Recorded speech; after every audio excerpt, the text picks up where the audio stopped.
जय हिंद दोस्तों, आपका स्वागत है आपके अपने पसंदीदा चैनल स्टडी एंड अपडेट्स में।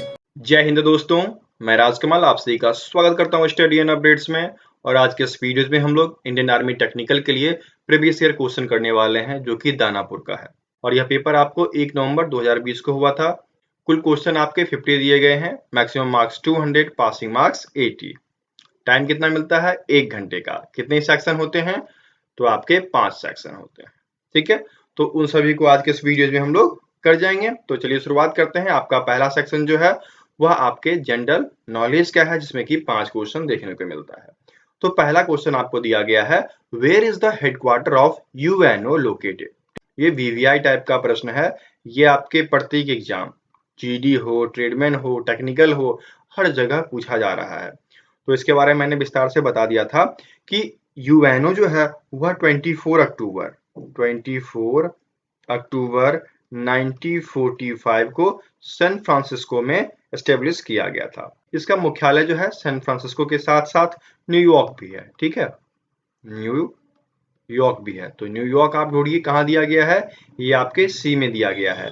तो फर्स्ट का उत्तर क्या हो जाएगा? फर्स्ट का उत्तर आपका सी हो गया। ठीक है, आगे बढ़े। अब देखिए अगला प्रश्न आपका दिया गया है, name the Indian who become the governor of India. उस भारतीय का नाम बताना है जो भारत का एक गवर्नर जनरल बना था। देखिए यहाँ पर जो नाम आता है वो आता है आपका सी राजगोपालाचारी। तो उत्तर आपका हो जाएगा सी राजगोपालाचारी। और सी राजगोपालाचारी जो है यह गवर्नर बने थे, और गवर्नर जनरल की जो उपाधि थी वह अगस्त 1947 जब भारत आजाद हो गया उसके बाद समाप्त हो गई थी।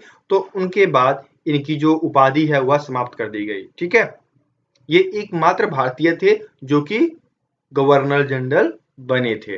तो उत्तर क्या हो जाएगा आपका? सेकंड का उत्तर आपका बी हो जाएगा, सी राजगोपालाचारी। आगे बढ़े। अब देखिए तीसरा आपका दिया गया है, Tipu Sultan was the ruler of. Tipu Sultan dash का शासक था। तो टीपू सुल्तान के नाम से ही मैसूर याद आ जाता है। ठीक है, तो वो मैसूर के शासक थे। और मैसूर को दक्षिण भारत, ठीक है, इस नाम से भी जाना जाता है क्योंकि दक्षिण भारत में ही मैसूर राज्य स्थित था। तो उत्तर क्या हो जाएगा आपका? थर्ड का उत्तर आपका ए हो जाएगा, मैसूर। यदि हम टीपू सुल्तान की बात करें तो उन्होंने अपने शासनकाल के दौरान कई प्रशासनिक नवचारणाएं की शुरुआत की, मतलब नए नए चरण लिए। तो उन चरण में जैसे कि आपका था कि सिक्का की प्रणाली इनके द्वारा शुरू किया गया था, कैलेंडर इनके द्वारा शुरू किया गया था, भूमि राजस्व वो भी इनके द्वारा शुरू किया गया था। ठीक है, तो कुछ ऐसी इंपॉर्टेंट चीजें हैं जो कि टीपू सुल्तान के द्वारा शुरू किया गया था और वो आपको याद रखना है। ठीक है, चलिए आगे बढ़े। अब देखिए चौथा आपको दिया गया है, who among of the following was known as lion of parliament.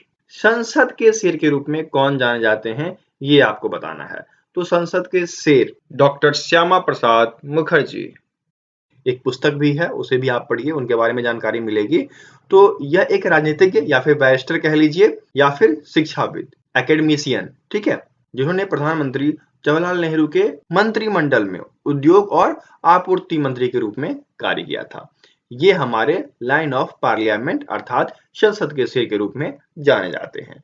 तो उत्तर क्या हो जाएगा? उत्तर आपका 4 का बी हो जाएगा, डॉक्टर श्यामा प्रसाद मुखर्जी।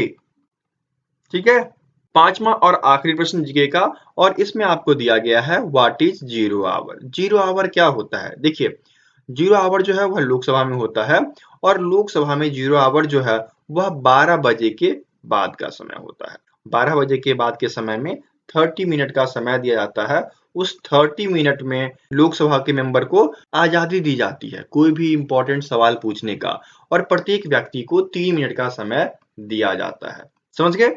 तो अब एक बार ऑप्शन को रीड कर लेते हैं। यहाँ पर दिया गया है, when matters of utmost important are raised. जब अत्यंत महत्वपूर्ण मामलों को उठाया जाता है। तो बिल्कुल सही है, लोकसभा में जब अत्यंत महत्वपूर्ण मामलों को उठाया जाता है तो वह समय जो है शून्यकाल कहलाता है, और यह 12 बजे के बाद का समय होता है। ठीक है, 12 बजे के बाद का समय 30 मिनट का समय होता है।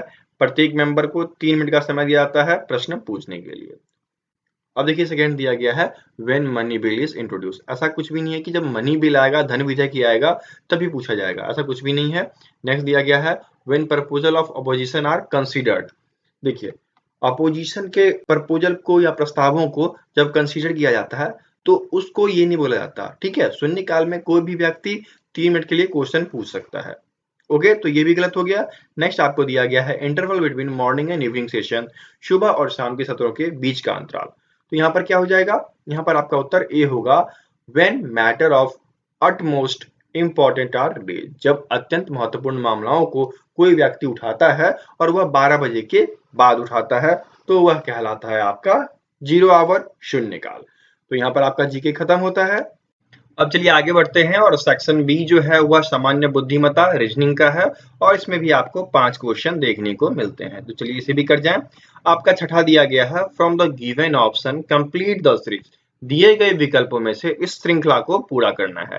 क्या दिया गया है, 1/2, 3/4, 5/8, 7/16। देखना आप 1/2, ठीक है, 3/4, 5/8, 7/16। आप यहाँ पर क्या देख पा रहे हो, 1 में यदि आप 2 जोड़ते हो तो 3 आता है, 3 में 2 जोड़ते हो तो 5 आता है, 5 में 2 जोड़ते हो तो 7 आता है। तो ठीक इसी प्रकार 7 में आप 2 जोड़ दीजिए, क्या आ जाएगा आपको, 9 आ जाएगा। नीचे देखिए 2 + 2 = 4 हो गया, 4 + 4 = 8 हो गया, 8 + 8 = 16 हो गया। तो 16 + 16 = क्या हो जाएगा, 32। आपका उत्तर क्या निकल के आएगा, 9/32। ढूंढिए कहाँ दिया गया है, आपके बी में दिया गया है। तो छठे का बी उत्तर हो गया। ठीक है, अगला देख लें। अब देखिए अगला आपको दिया गया है, if P means plus, Q means multiplication, T means division, V means subtraction, then solve this. क्या दिया गया है, 18, P 12, T 4, Q 8, V 10। तो क्या हो जाएगा, 18 P के बदले क्या है, प्लस, 12 T के बदले क्या है आपका, डिवीजन, उसके बाद 4 आ गया, फिर Q के बदले क्या है आपका, Q के बदले मल्टीप्लीकेशन है, 8 आ गया, और V के बदले क्या है, -10 आ गया। तो सरलीकरण से इसको सॉल्व कर दो ना, ये आपका 18 प्लस क्या हो जाएगा, 4 3 बार में भाग लग गया, इंटू 8 - 10। अब ये क्या हो गया, 18 + 24 - 10। ठीक है, तो ये आपका हो जाएगा 32। अब ये ढूंढ लीजिए, 32 आपके ए में दिया गया है, तो 7 का ए उत्तर हो गया। ठीक है, अब अगला देख लें। अगला देखिए आपको दिया गया है, from the given option complete the series. क्या दिया गया है, F J K P, अगला है I L M Q, फिर है आपका L N O R, उसके बाद है आपका O P Q S। क्या देखेंगे, यहां पर देखना F से I, ठीक है, +3 चलना पड़ता है, GHI, ठीक इसी प्रकार JKL, ठीक इसी प्रकार MNO, ठीक इसी प्रकार PQR। तो पहला आपका R हो जाएगा +3 पोजीशन करते हुए। ठीक है, ठीक इसी प्रकार अगला देखना J, तो यहां पर +2 KL MN OP QR, फिर R आ गया +2 करने पर। अगला देख लेते हैं KM LM, ठीक है, +2 NO OQ RS, S आ गया। अगला ढूंढ लेते हैं PQ दिया गया है, ठीक है, P + 1 Q, Q + 1 R, R + 1 S, S + 1 T हो जाएगा। ठीक है, तो आपका क्या निकल के आया, R R S T, ये ढूंढना है आपको। तो ये आपके 8 के बी में दिया गया है, उत्तर क्या हो जाएगा, 8 का बी उत्तर हो जाएगा। ठीक है, चलिए आगे बढ़े। अगला देख लीजिए, 9 दिया गया है AAT = 20। तो AAT = 20 कैसे हुआ, AAT, आप जानते हो ना, A का पोजीशन फर्स्ट पे आता है और T का पोजीशन आपके 20 पे आता है। तो ये आपका हो गया 1 × 1 × 20 = 20 हो जाता है। फिर आपका कैट दिया गया है CAT, C आपके थर्ड पे आता है, A आपके फर्स्ट पे आता है, T आपके 20 पोजीशन पे आता है। तो क्या हो जाएगा, 3 × 1 × 20, गुना कीजिए, आपका 60 निकल के चला आया। तो उत्तर आपका 60 जो कि डी में दिया गया है, तो 9 का डी उत्तर हो जाएगा। अब अगला आप देखना क्या दिया गया है, 10 from the given option fill in the blanks. ठीक है, दिए गए रिक्त स्थान को हमें फिल करना है। क्या दिया गया है, 22, 21, 23, 22, 24, 23। क्या हो रहा है यहाँ पर आप देखना, 22 से 21 तो -1। अब यहाँ पर क्या है, +2। यहाँ पर फिर देखना -1, यहाँ पर फिर देखना +2, यहाँ पर देखना -1। तो अगला क्या होगा, 23 + 2 = 25 हो जाएगा। तो 25 आपके डी में दिया गया है, तो 10 का भी डी उत्तर हो गया। तो इस प्रकार से रीजनिंग यहाँ पर समाप्त हो गया ना। कोई भी दिक्कत हो तो वीडियो दोबारा रिपीट करके आप देख सकते हैं। और अगला सेक्शन जो कि फिजिक्स का है, और इसमें आपके क्वेश्चन रिपीटेड हैं। टेक्निकल पूना का मैंने क्वेश्चन डाला है, 15 के 15 क्वेश्चन उसी से हैं, सिर्फ क्वेश्चन का स्थान ऊपर नीचे है। क्वेश्चन सारे सिमिलर हैं, कोई भी चेंजिंग नहीं है। तो यदि आपने देख रखा है वो वीडियो तो आप ये नहीं भी देखेंगे तो भी आपका चलेगा, आप अगले पार्ट से देख सकते हैं, या जिसने नहीं देखा है तो वो इसे कंटिन्यू करें। ठीक है, चलिए शुरू करते हैं। 11 दिया गया है, physical quantity of dash is measured in watt. Dash की भौतिक मात्रा वाट में मापी जाती है। तो वाट में आपकी पावर, शक्ति मापी जाती है। ठीक है, शक्ति देखिए आपके बी में दिया गया है, तो उत्तर क्या हो जाएगा 11 का, बी उत्तर हो जाएगा। अच्छा, पावर का ऐसा यूनिट क्या होता है, ऐसा यूनिट जल्दी से बताइए। तो इसका ऐसा यूनिट हो जाता है आपका जूल। ठीक है, और पावर का वर्क परफॉर्मेंस किस पे मापा जाता है, वर्क परफॉर्मेंस।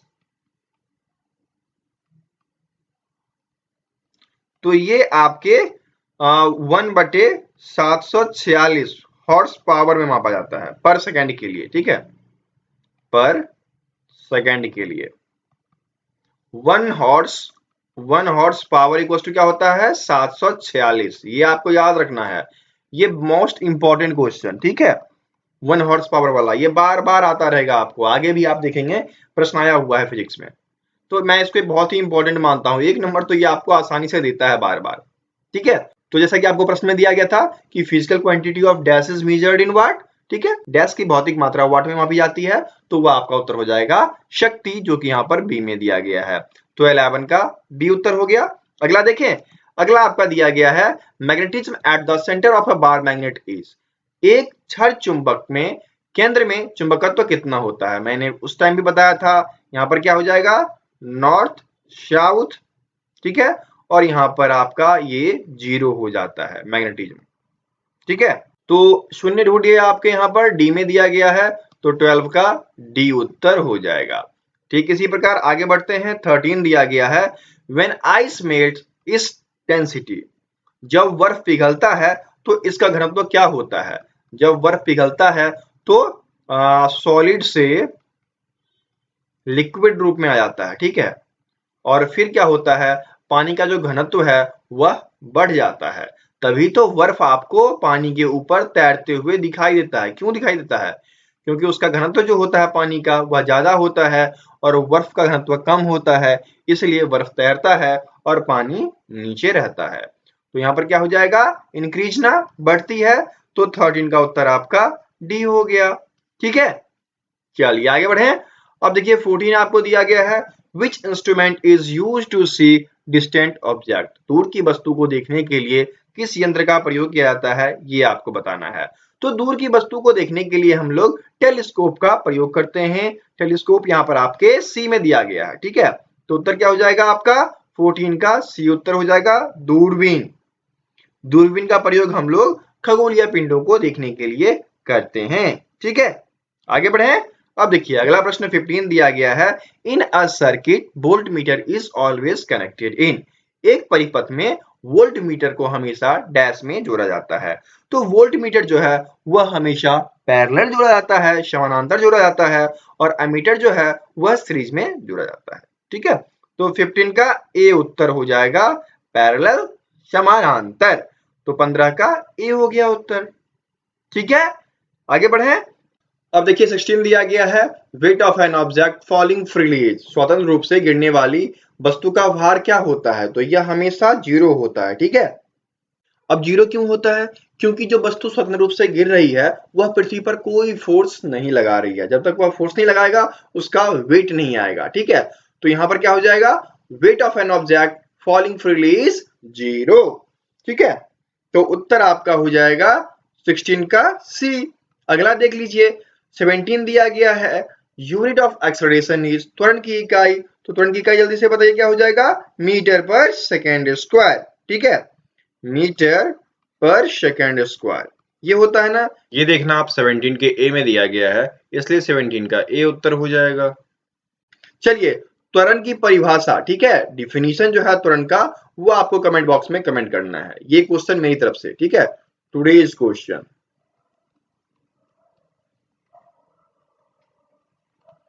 क्या कमेंट करना है आपको? त्वरण की परिभाषा।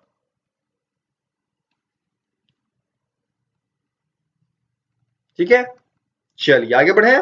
अब देखिए आपका अगला प्रश्न दिया गया है, if a gas is enclosed in a container which is then placed on a fast moving train, the temperature of the gas is, यदि गैस को एक कंटेनर में बंद किया जाता है और फिर उसे तेज गति से चलने वाली ट्रेन में रखा जाता है, तो गैस का तापमान, मैंने आपको बताया था ना लास्ट टाइम कि इसमें क्या होता है, no external heat is supplied, neither any constant is changing, so the temperature of gas will be remain unchange.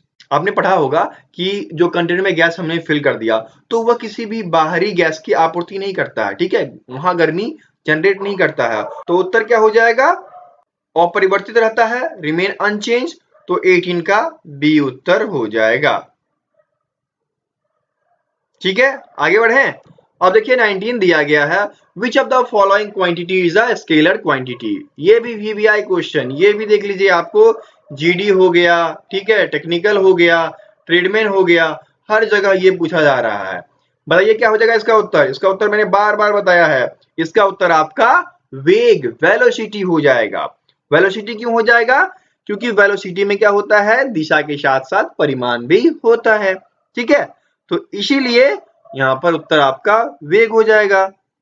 तो 19 का उत्तर सी हो गया। अब अगला देख लीजिए, 20 दिया गया है, हु इन्वेंटेड टेलीविजन। टेलीविजन का आविष्कार किसने किया?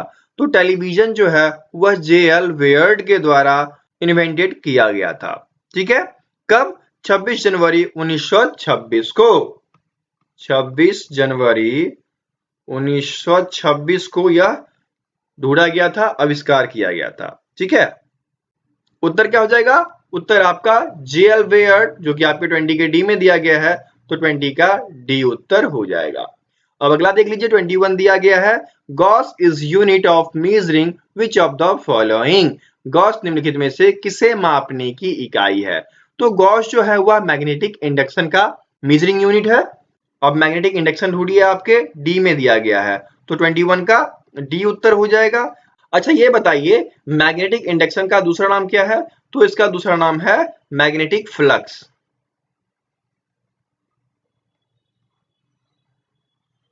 ठीक है, मैग्नेटिक फ्लक्स डेंसिटी, ये आप पढ़े हैं ना, ये इसका दूसरा नाम है। ओके, चलिए आगे बढ़ते हैं। 22 दिया गया है, mercury is used in barometer because of its. Barometer में पारा का उपयोग किया जाता है। क्यों किया जाता है? पारा का जो दबाव है वह उच्च है और इसी वजह से इसको बैरोमीटर में प्रयोग में लाया जाता है। ठीक है, तो देखिए हाई डेंसिटी आपके डी में दिया गया है, तो 22 का डी उत्तर हो जाएगा। ये पानी से 13.6 गुना डेंसर होता है, इसी वजह से इसका प्रयोग जो है बैरोमीटर में किया जाता है। ठीक है, अगला देख लीजिए, 23 दिया गया है, what is the unit of surface tension. पृष्ठ तनाव की इकाई क्या है? तो सरफेस टेंशन जो है वह न्यूटन मीटर में मेजर किया जाता है, और सरफेस टेंशन की यदि दूसरी मेजरमेंट कहा जाए तो डायन पर सीएम होता है। ठीक है, जो कि सीजीएस पद्धति होता है। ऐसा ही आपका न्यूटन मीटर हो जाएगा, जो कि आपके यहाँ पर सी में दिया गया है, न्यूटन मीटर, तो उत्तर आपका 23 का सी हो जाएगा। चलिए आगे बढ़ते हैं। 24 दिया गया है, what is the speed of light in vacuum. निर्वात में प्रकाश की गति क्या होती है, ये हमें बताना है। सबको पता है ना, निर्वात में प्रकाश की चाल 3 × 10⁸ मीटर पर सेकेंड हो जाता है। तो 3 इंटू 10⁸ मीटर पर सेकेंड आपके डी में दिया गया है, तो 24 का डी उत्तर हो गया। अब चलिए आगे बढ़ते हैं। 25 दिया गया है 1 horse power is equals to, 1 horse power कितने वाट के बराबर होता है। मैं आपको बार बार बोलता हूं ना, ये सबसे मोस्ट इंपॉर्टेंट क्वेश्चन है और इसमें 1 हॉर्स पावर इक्वल्स टू क्या होता है 746 वाट। ठीक है, तो यहां पर उत्तर क्या हो गया आपका सी हो गया, तो 25 का सी उत्तर हो जाएगा। यह बहुत ही इंपॉर्टेंट क्वेश्चन है। ठीक है, तो इस प्रकार से यहाँ पर आपका फिजिक्स खत्म होता है। फिर अगला जो है वह आपका मैथ का सेक्शन है, तो इसे कर जाते हैं। अब चलिए आपका अगला सेक्शन डी जो कि मैथमेटिक्स का है और इसमें 26 से लेकर 40 तक, ठीक है, 15 प्रश्न मिलेंगे आपको और हमें इन सभी प्रश्नों को सॉल्व करना है। क्या दिया गया है, सॉल्व इट। अब यहाँ पर दिया गया है √529 प्लस √81। तो 529 जो होता है वह आपके 23rd का स्क्वायर रूट होता है, प्लस 81 जो है वह 9 का स्क्वायर रूट है। तो इन दोनों को ऐड कीजिए, आपको 32 प्राप्त होता है और 32 आपके डी में दिया गया है, तो 26 का डी उत्तर हो गया। ठीक है, अगला देख लें। 27 दिया गया है if a cylinder has base radius 6 centimetre and height 7 centimetre then find its volume. यदि एक बेलन की आधार की त्रिज्या 6 सेंटीमीटर है, ऊंचाई 7 सेंटीमीटर है, तो उसका आयतन निकालना है ना। बहुत ही आसान। फॉर्मूला क्या है इसका बताइए। वॉल्यूम का formula pi r square h है, तो पाई आपका 22/7, आर कितना है, आर आपका 6 इंटू 6 हो जाएगा और एच कितना हो गया 7, तो 7 से 7 कट कीजिए, ये आपका 22 इंटू 36। अब इसको मल्टीप्लाई करने के बाद आपको 792 निकल के आएगा। ठीक है, जो कि आपके यहाँ पर सी में दिया गया है, तो 27 का सी उत्तर हो गया। ठीक है, अगला देखिए क्या दिया गया है। If cost of 2 tables and 3 chair is ₹500, then find out the cost of 8 tables and 12 chair. यदि 2 मेज और 3 कुर्सियों का मूल्य 500 रुपए है, तो 8 मेज और 12 कुर्सियों का मूल्य हमें ज्ञात करना है। बहुत ही सिंपल है। क्या करते हैं, टेबल्स को x मान लेते हैं, ठीक है, और चेयर्स को y मान लेते हैं। तो आप देखना कि 2x plus 3y equals to 500। ठीक है, ये इक्वेशन फर्स्ट हो गया। अब दूसरा देख लो, 8 टेबल्स और 12 चेयर्स, तो 8 टेबल्स प्लस 12 चेयर्स। अब देखना ये जो है ये 4 गुना है, 2 चौके 8 और 3 चौके 12 है ना, इंटू 4। तो क्या हम इसे इस प्रकार से लिख सकते हैं, 4 इंटू 2x प्लस 3y। क्या इसे लिख सकते हैं। यदि हम इस प्रकार से इसको लिख सकते हैं तो क्या हो जाएगा 4 और 2x प्लस 3y, इसका हमें 500 प्राप्त है जो कि ऊपर दिया गया था। तो 4 इंटू इसके बदले हम 500 दे दिए, तो क्या हो जाएगा 2000 निकल कर आ जाएगा। हो गया ना सॉल्व। कितने रुपए होंगे, 8 टेबल और 12 चेयर के, तो 2000 रुपए, जो कि यहाँ पर 28 के बी में है, तो 28 का बी उत्तर हो गया। ठीक है, बहुत ही समझदारी से इन प्रश्नों को करना है। 2 से 3 स्टेप में सॉल्व हो गए ना। चलिए आगे बढ़े। अब देखिए 29 दिया गया है the total surface area of hemisphere of diameter 14 centimetre is. कहा जा रहा है कि 14 सेंटीमीटर व्यास वाले एक अर्धगोलीय का कुल पृष्ठीय क्षेत्रफल आपको ज्ञात करना है। तो कुल पृष्ठ क्षेत्रफल का फॉर्मूला क्या होता है, ये आपका होता है 3 पाई आर स्क्वायर। ठीक है, तो 3 पाई का हो जाएगा 22/7 और यहाँ पर डायमीटर दिया गया है d इक्वल्स टू 14 है, तो r इक्वल्स टू क्या हो जाएगा 14/2 इक्वल्स टू 7। तो यहाँ पर आपका हो जाएगा 7 इंटू 7। अब इससे ये कट हो गया तो क्या हो गया 66 इंटू 7 और 66 इंटू 7 जो है वह आपका हो जाएगा 462। ठीक है, तो 462 सेंटीमीटर स्क्वायर आपके ए में दिया गया है, तो 29 का ए उत्तर हो गया। ठीक है, प्रश्न सॉल्व। अगला देख लीजिए, अगला क्या दिया गया है, the width of a rectangular room is 3/4 of its length. If the area of the room is 300 square meter, then find out the difference between them. कहता है कि एक आयताकार कमरे का चौड़ाई उसकी लंबाई का 3/4 है। यदि लंबाई x है तो चौड़ाई क्या हो जाएगी 3x/4। अब अकॉर्डिंग टू क्वेश्चन चलना, क्या कह रहा है कि लंबाई इंटू चौड़ाई जो कि क्षेत्रफल होता है वह 300 है। ठीक है, तो 3x² इक्वल्स टू क्या हो जाएगा, 4 3 12, 1200। तो यहां पर क्या हो गया बताइए, इससे इसको काटिए, ये आपके 400 निकल के आ गए।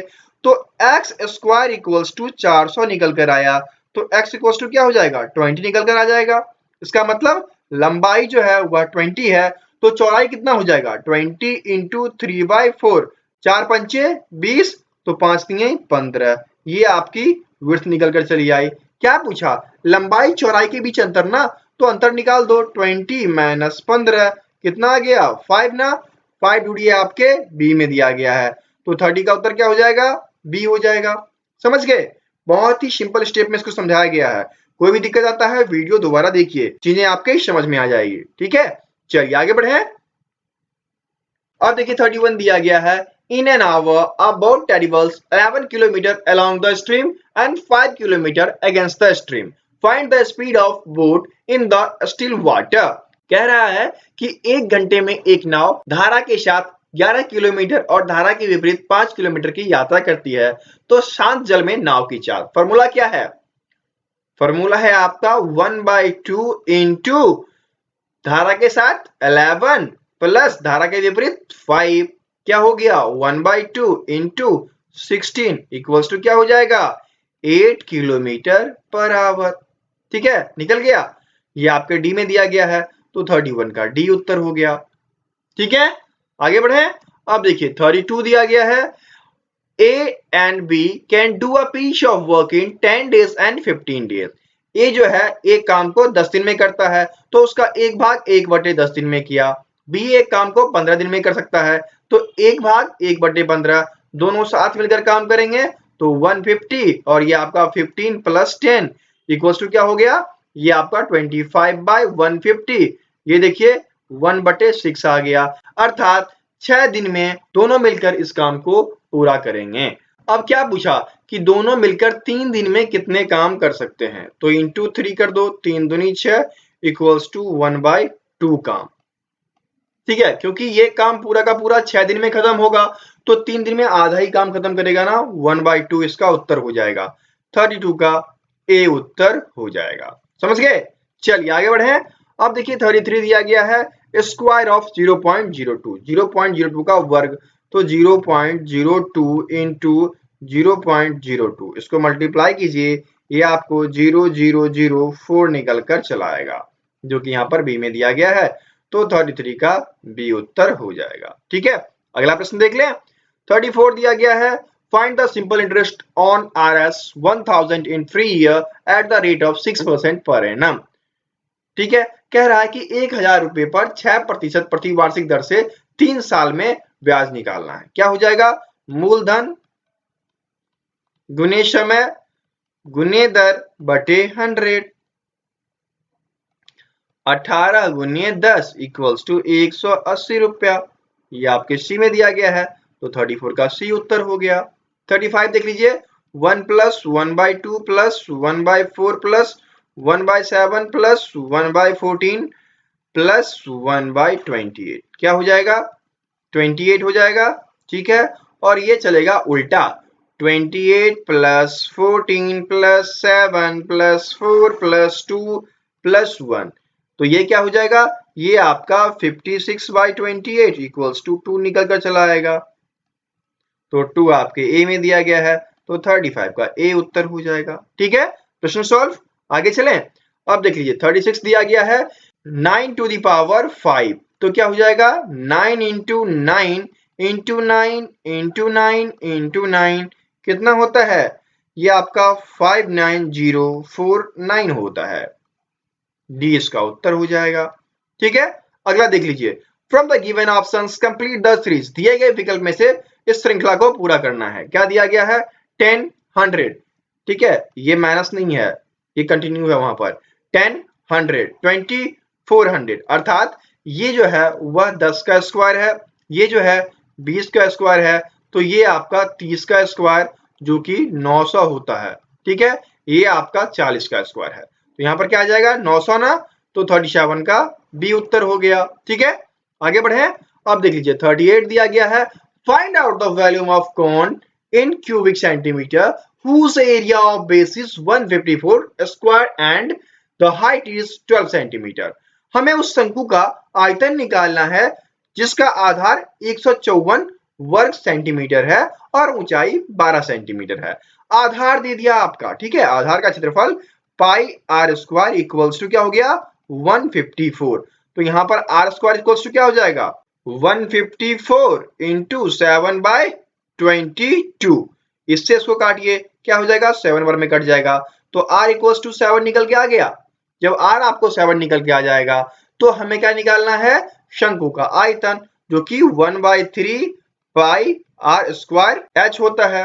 तो ये आपका 1/3 इंटू 22/7 इंटू आर स्क्वायर क्या हो जाएगा 7 इंटू 7 इंटू h कितना है 12, ठीक है। तो इससे इसको काट दीजिए और ये 3 चौके 12 हो गया, ठीक है। 22 दूनी 88 इंटू 7 कर दीजिए, 8 सते 56, ठीक है। 6 आ गया, 8 सते 56 और उसमें 6 जोड़िए तो ये आपका 61 हो जाएगा। तो 616 सेंटीमीटर क्यूब जो कि आपके बी में दिया गया है, तो 38 का बी उत्तर हो जाएगा, ठीक है। आगे बढ़े। अब देखिए 39 दिया गया है, area of a circle is 154 centimetre, find out the perimeter. अभी जस्ट हमने निकाला ना pi r square equals to 154, तो r square equals to 154 into 7/22, इससे 7 आ गया। आर इक्वल्स टू क्या हो जाएगा 7 का स्क्वायर अंडर रूट, तो आर इक्वल्स टू 7 आ गया। पेरीमीटर क्या होता है 2 पाई आर, तो 2 इंटू 22/7 इंटू 7, इससे ये कट गया तो 44 निकल के चला आएगा। 44 आपको कहाँ दिया गया है, ये आपके सी में दिया गया 44 मीटर, तो उत्तर आपका 39 का सी हो जाएगा। मीटर स्क्वायर नहीं होगा, सिर्फ मीटर होगा, ठीक है। चलिए आगे बढ़े। अब देखिए आपका अगला दिया गया है, if 3.4% of x is 68, 3.4% of x is 68, तो x इक्वल्स टू क्या हो जाएगा, x equals to 3.4 into 68 into 100, तो ये हो गया x equals to 68 into 100 into 10/34। 2 जा में कट गया, क्या निकल के आएगा 2,000, जो कि आपके ए में दिया गया है, तो 40 का ए उत्तर हो गया। इस प्रकार से मैथ यहाँ पर आपका समाप्त होता है, ठीक है। अब देखिए आपका अगला सेक्शन ई, जो कि केमिस्ट्री का है और इसमें आपके 10 प्रश्न देखने को मिलते हैं। इसमें 41 में दिया गया है, when salt is added to water its dash. जब पानी में नमक को मिलाया जाता है तो क्या होता है, बताइए जल्दी से। क्वथनांक बढ़ता है, हिमांक बढ़ता है, क्वथनांक घटता है या फिर क्वथनांक प्रभावित नहीं होता, जल्दी से बताइए क्या होगा। जब हम पानी में क्या करते हैं नमक को मिलाते हैं तो इसका क्वथनांक जो है वह बढ़ जाता है, ठीक है, क्योंकि सॉल्यूट मिल गया, ठीक है, नॉन वॉयलेट सॉल्यूट मिल गया, इसी वजह से इसका क्वथनांक बढ़ जाता है। तो उत्तर आपका क्या हो जाएगा, उत्तर आपका 41 का ए हो जाएगा, बॉइलिंग पॉइंट इंक्रीजेज। समझ गए। चलिए आगे देखिए 42, और ये रहा 42 आपका, when zinc is put in copper sulphate solution the colour of copper sulphate becomes. कहा जा रहा है कि कॉपर सल्फेट के घोल में जिंक को डाल देने पर कॉपर सल्फेट का रंग कौन सा हो जाता है। तो देखिए जब कॉपर सल्फेट के घोल में जिंक डालते हैं तो यह रंगहीन हो जाता है। क्यों होता है, क्योंकि वह विस्थापन अभिक्रिया करती है और विस्थापन अभिक्रिया में क्या होता है नीले को रंगहीन कर देता है। तो कलरलेस, बेरंग, या फिर आप इसको रंगहीन लिख सकते हैं, रंगहीन हिंदी में, ठीक है। उत्तर आपका 42 का ए हो गया। चलिए आगे बढ़िए 43 दिया गया है, isotopes are atoms showing same. समस्थानिक एक डैश दर्शन वाले परमाणु हैं।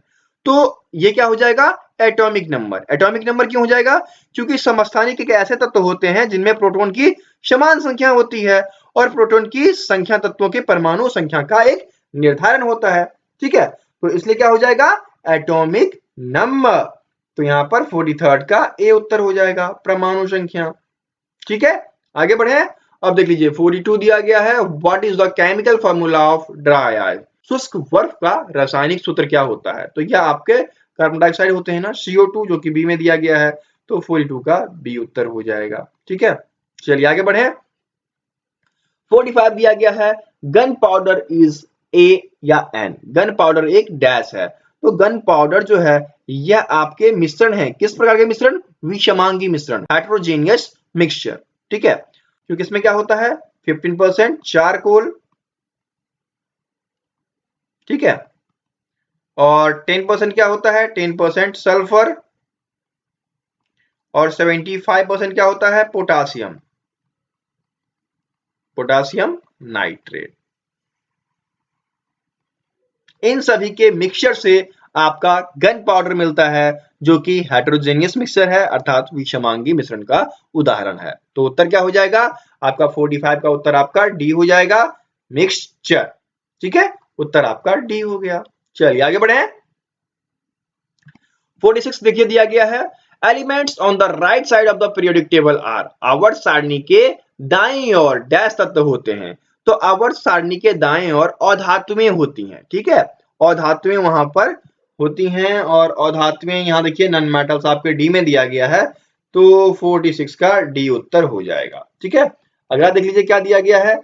अगला है an atom that can neither gain nor lose electron is said to be. कह रहा है कि एक परमाणु जो ना तो इलेक्ट्रॉन प्राप्त कर सकता है और ना ही खो सकता है, उसे क्या कहा जाता है? तो उसे कहा जाता है निष्क्रिय परमाणु। निष्क्रिय गैस के बारे में आपने सुना है ना, जो ग्रुप 18 में है वो सभी आते हैं।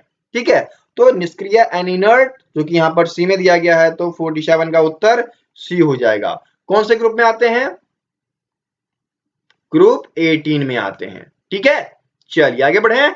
अब देखिए 48 दिया गया है number of neutrons in heavy hydrogen atom are. भारी हाइड्रोजन परमाणु में डैश न्यूट्रॉनों की संख्या होती है। तो इसमें कितने होते हैं? 2 न्यूट्रॉन होते हैं। ठीक है, और इसको क्या बोला जाता है? इसको हाइड्रोजन थर्ड भी बोला जाता है। ठीक है, उत्तर क्या हो गया? 48 का उत्तर आपका 2 वाला होगा, अर्थात डी हो गया। ठीक है, अगला देख लीजिए 49 दिया गया है what is the chemical symbol of gold. Gold का केमिकल सिंबल क्या होता है? एयू। ठीक है, एजी चांदी का, एफी फेरिक का। तो यहां पर उत्तर क्या हो जाएगा? 49 का उत्तर आपका बी हो जाएगा। चलिए आगे बढ़े। अब देखिए आपका आखिरी प्रश्न है, और इसके बाद आपका प्रीवियस ईयर क्वेश्चन जो कि टेक्निकल का है दानापुर का, वो खत्म हो जाएगा।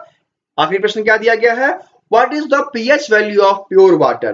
तो प्योर वाटर, शुद्ध जल का पीएच मान कितना होता है? सबको पता है ना, जल्दी से बताइए, सबको आता है। उत्तर हो जाएगा आपका बी 7। ठीक है, तो इस प्रकार से यहाँ पर आपका सेट समाप्त होता है। जिनको मॉक टेस्ट लगाना है लिंक दिया गया है नीचे, जाकर लगा सकते हैं। ठीक है, और धीरे धीरे यहाँ पर और भी वीडियो जाएंगी, तो चैनल को सब्सक्राइब कर लीजिए, अपने दोस्तों के बीच शेयर भी कीजिए। और यदि आपके पास प्रश्न उत्तर है प्रीवियस ईयर का, तो आप हमें व्हाट्सएप कर सकते हैं 7979946092 पे।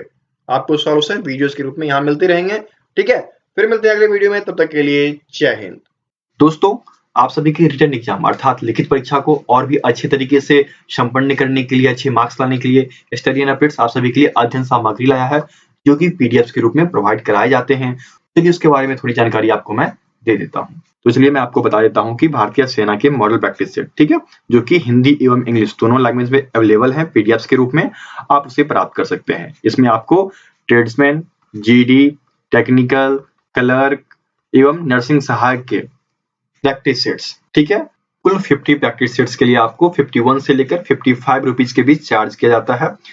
इस पीडीएफ के लिंक आपको डिस्क्रिप्शन बॉक्स में दिए गए हैं। इसमें आपको 50 मॉडल सेट मिलेंगे पीडीएफ के रूप में, जिसमें कि प्रत्येक मॉडल सेट में 50 क्वेश्चंस होते हैं। ठीक है, उसके बाद यदि आप नोट्स, ठीक है, अध्यायवार नोट्स चाहते हैं चैप्टर वाइज, तो वो भी आपको हिंदी और इंग्लिश लैंग्वेज दोनों में अवेलेबल है, उनके पीडीएफ अवेलेबल हैं और उनके लिंक्स भी डिस्क्रिप्शन बॉक्स में दिए गए हैं। ठीक है, इसमें आपको जीके, साइंस में आपके फिजिक्स, केमिस्ट्री, मैथ, रीजनिंग, इन सभी के नोट्स अवेलेबल करा दिए गए हैं। आप लिंक के थ्रू जाकर इन्हें डाउनलोड कर सकते हैं। उचित मूल्य आपको पे करना पड़ेगा, मूल्य पे करेंगे, पीडीएफ आपके ईमेल पे आ जाती है। ठीक है, चलिए एक बार मैं उस स्टोर को दिखा देता हूं जहां से आप पीडीएफ डाउनलोड करेंगे। तो देखिए ये स्टडी एंड अपडेट्स का स्टोर है पीडीएफ का, यहाँ से आप पीडीएफ डाउनलोड कर सकते हैं। ठीक है, यहाँ पर आपको देख लीजिए भारतीय सेना में नर्सिंग, ठीक है, टेक्निकल, सभी के पीडीएफ अवेलेबल करा दिए गए हैं। आपको जिस भी टाइप का पीडीएफ चाहिए वो आप यहाँ पर सर्च करेंगे। सर्च करते ही आपको सारे ऑप्शन अवेलेबल हो जाएंगे।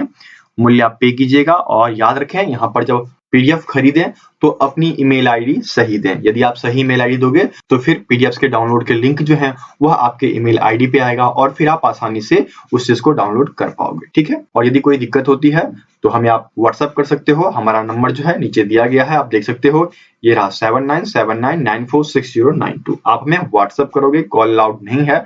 व्हाट्सएप करें या फिर आप studyinupdates@gmail.com इस पे कांटेक्ट करें। किसी प्रकार की दिक्कत होगी आपकी सुनवाई की जाएगी और आपको पूर्ण मदद किया जाएगा। ठीक है।